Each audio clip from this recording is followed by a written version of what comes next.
ರಾಜ್ಯ ಸಚಿವ ಸಂಪುಟ ವಿಸ್ತರಣೆ ಅಂತಿಮ ಹಂತದ ಕಸರತ್ತು ನಡೆದಿದೆ. ಕೆಜೆ ಜಾರ್ಜ್ಗೆ ಡಿಸಿಎಂ ಪಟ್ಟ ನೀಡಲು ಸಿದ್ದು ಪಟ್ಟು. ಲಕ್ಷ್ಮೀ ಹೆಬ್ಬಾಳ್ಕರ್, ಲಕ್ಷ್ಮಣ್ ಸವದಿ ಮಧ್ಯೆ ಪೈಪೋಟಿ. ಯುವ ಶಾಸಕರಿಗೂ ಅವಕಾಶ ಸಾಧ್ಯತೆ. ಇದೆಲ್ಲವನ್ನ ನೋಡೋಣ ರಾಜಕೀಯ ನ್ಯೂಸ್ ಟಾಪ್ 9ನಲ್ಲಿ. ರಾಜ್ಯ ಸಚಿವ ಸಂಪುಟ ವಿಸ್ತರಣೆ ಕಸರತ್ತು ಅಂತಿಮ ಹಂತ ತಲುಪಿದೆ. ಹೈಕಮಾಂಡ್ ಮಟ್ಟದಲ್ಲಿ ಪಟ್ಟಿ ಫೈನಲ್ ಆಗ್ತಾ ಇದೆ. ನಿನ್ನೆ ಹಿರಿಯ ನಾಯಕ ಬಿಕೆ ಹರಿಪ್ರಸಾದ್ ಜೊತೆ 2 ಬಾರಿ ಸಭೆ ನಡೆಸಿರುವ ಪಕ್ಷದ ಉಸ್ತುವಾರಿ ನಾಯಕರು ಇವತ್ತು ಮತ್ತೊಂದು ಸುತ್ತಿನ ಮಹತ್ವದ ಸಭೆ ನಡೆಸಿದ್ದಾರೆ. ರಾತ್ರಿ ವೇಳೆಗೆ ಪಟ್ಟಿ ಫೈನಲ್ ಮಾಡಲಿದ್ದಾರೆ. ಸಂಪುಟ ವಿಸ್ತರಣೆಯ ಜೊತೆಗೆ ಮತ್ತೆ ಹೆಚ್ಚುವರಿ ಉಪಮುಖ್ಯಮಂತ್ರಿ ಹುದ್ದೆಯ ಚರ್ಚೆಯೂ ಜೋರಾಗಿದೆ.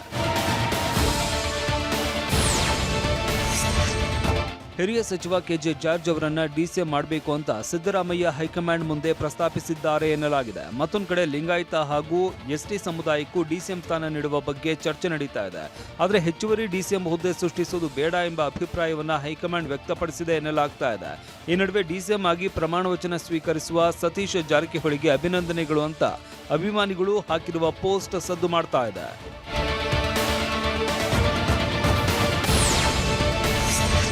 ಇನ್ನು ಬೆಳಗಾವಿ ರಾಜಕೀಯ ಸಾಕಷ್ಟು ಕುತೂಹಲ ಮೂಡಿಸಿದೆ. ಈಗಾಗಲೇ ಬೆಳಗಾವಿಯಿಂದ ಸತೀಶ್ ಜಾರಕಿಹೊಳಿಗೆ ಸಚಿವ ಸ್ಥಾನ ಸಿಕ್ಕಿದೆ. ಇನ್ನು ಬೆಳಗಾವಿಗೆ 1 ಅಥವಾ 2 ಸಚಿವ ಸ್ಥಾನ ಸಿಗುವ ಸಾಧ್ಯತೆ ಇದೆ. ಇದರಲ್ಲಿ ಲಕ್ಷ್ಮೀ ಹೆಬ್ಬಾಳ್ಕರ್ ಮತ್ತು ಲಕ್ಷ್ಮಣ ಸವದಿ ಮಧ್ಯೆ ಪೈಪೋಟಿ ನಡೀತಾ ಇದ್ದು, ಇಬ್ಬರಲ್ಲಿ ಒಬ್ಬರು ಅಥವಾ ಇಬ್ಬರಿಗೂ ಕೊನೆಯ ಹಂತದಲ್ಲಿ ಸಚಿವ ಸ್ಥಾನ ಸಿಗುವ ಸಾಧ್ಯತೆ ಇದೆ. ಸಚಿವ ಸಂಪುಟ ವಿಸ್ತರಣೆಯಲ್ಲಿ ಸರ್ಕಾರದ ಇಮೇಜ್ ಹೆಚ್ಚಿಸೋದಕ್ಕೆ ಕೈ ನಾಯಕರು ಪ್ಲಾನ್ ಮಾಡ್ತಾ ಇದ್ದಾರೆ.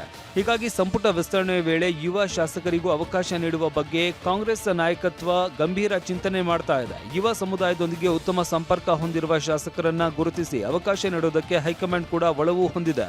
ಈ ಮೂಲಕ ಸರ್ಕಾರದ ಇಮೇಜ್ ಮತ್ತಷ್ಟು ಬಲಪಡಿಸುವ ಉದ್ದೇಶದಿಂದ ಈ ನಿರ್ಧಾರ ಕೈಗೊಳ್ಳುವ ಸಾಧ್ಯತೆ ದಟ್ಟವಾಗಿದೆ. ನಿನ್ನೆ ಸಿಎಂ ಭೇಟಿ ಮಾಡಿದ ಶಾಸಕ ಅಪ್ಪಾಜಿ ನಾಡಗೌಡ ಮತ್ತು ಯಶವಂತಗೌಡ ಪಾಟೀಲ್ ಸಚಿವ ಸ್ಥಾನಕ್ಕೆ ಮನವಿ ಮಾಡಿದ್ದಾರೆ. ಜೈಲಿನಿಂದ ಬಂದ ವಿನಯ್ ಕುಲಕರ್ಣಿ ಕೂಡ ಡಿಕೆಯನ್ನ ಭೇಟಿಯಾಗಿ ಮಾತುಕತೆ ನಡೆಸಿದ್ದಾರೆ. ಪೊಸಿಷನ್ ಆಧಾರ ಮೇಲೆ ಮಾಡ್ತಾರೆ. ಅವಕಾಶ ಎಲ್ಲರಿಗೂ ಮಂತ್ರಿ ಅನ್ನುವಂಥದ್ದು ಎಲ್ಲರೂ ಬಯಸ್ತಕ್ಕಂಥದ್ದು, ಸಹಜವಾಗಿ ಬಯಸ್ತಾರೆ. ಅದೇನು ತಪ್ಪೇನಲ್ಲ. ಸದ್ಯ ಸಚಿವ ಸಂಪುಟ ವಿಸ್ತರಣೆಯ ಕಸರತ್ತು ನಿರ್ಣಾಯಕ ಘಟ್ಟ ತಲುಪಿದೆ. ಇವತ್ತು ಬೆಳಗ್ಗೆ ಪಟ್ಟಿ ಹೊರಬೀಳುವ ಸಾಧ್ಯತೆ ಇದೆ. ಇದರ ಮಧ್ಯೆ ಆಗಸ್ಟ್ 3ರಂದು ನೂತನ ಸಚಿವರ ಪ್ರಮಾಣ ವಚನ ಸಮಾರಂಭ ನಡೆಯುವ ಸಾಧ್ಯತೆ ಹಿನ್ನೆಲೆ ಲೋಕಭವನದಲ್ಲಿ ಸಕಲ ಸಿದ್ಧತೆ ಜೋರಾಗಿ ನಡೀತಾ ಇದೆ.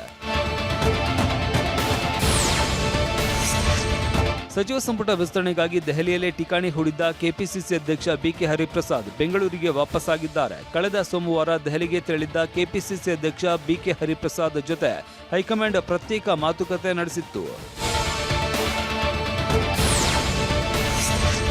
ರಾಜ್ಯದಲ್ಲಿ ಬರಗಾಲ ಎದುರಾಗಿದೆ. ಸಾಲ ಮನ್ನಾ ಮಾಡಿ ಅಂತ ಸರ್ಕಾರಕ್ಕೆ ಮಾಜಿ ಸಚಿವ ಮುರುಗೇಶ್ ನಿರಾಣಿ ಆಗ್ರಹಿಸಿದ್ದಾರೆ. ಗದಗದಲ್ಲಿ ಮಾತನಾಡಿದ ಅವರು, ಕಾಂಗ್ರೆಸ್ ಸರ್ಕಾರ ರೈತರ ಸಾಲ ಮನ್ನಾ ಮಾಡಬೇಕು. ರಾಜ್ಯದಲ್ಲಿ 40% ಮಳೆ ಕಡಿಮೆಯಾಗಿದೆ. ಸಂಕಷ್ಟದ ಸಂದರ್ಭದಲ್ಲಿ ಸರ್ಕಾರ ರೈತರ ಜೊತೆಗೆ ಇರಬೇಕು ಅಂತ ಆಗ್ರಹಿಸಿದರು. ವಿಧಾನಸೌಧದಲ್ಲಿ ಡಿಸಿಎಂ ಡಾಕ್ಟರ್ ಜಿ ಪರಮೇಶ್ವರ್ ನೇತೃತ್ವದಲ್ಲಿ ರಾಜ್ಯ ಧಾರ್ಮಿಕ ಪರಿಷತ್ ಸಭೆ ನಡೆಯಿತು. ದೇವಸ್ಥಾನಗಳಲ್ಲಿ ಸಾಕಷ್ಟು ಹಣವಿದೆ, ಭೂಮಿ ಖರೀದಿಸಿ ಎ ಮತ್ತು ಬಿ ವರ್ಗದ ದೇಗುಲಗಳ ಹೆಸರಿಗೆ ಭೂಮಿ ಖರೀದಿ ಮಾಡಿ ದೇವಸ್ಥಾನದ ಹೆಸರಿಗೆ ಭೂಮಿ ಖರೀದಿಸುವುದಕ್ಕೆ ಸೂಚಿಸಿದ್ದಾರೆ. ಈ ಆಸ್ತಿಯು ಶಾಶ್ವತವಾಗಿ ದೇವಸ್ಥಾನಕ್ಕೆ ಉಳಿಯುತ್ತದೆ ಅಂತ ಡಿಸಿಎಂ ಪರಮೇಶ್ವರ್ ಹೇಳಿದ್ದಾರೆ.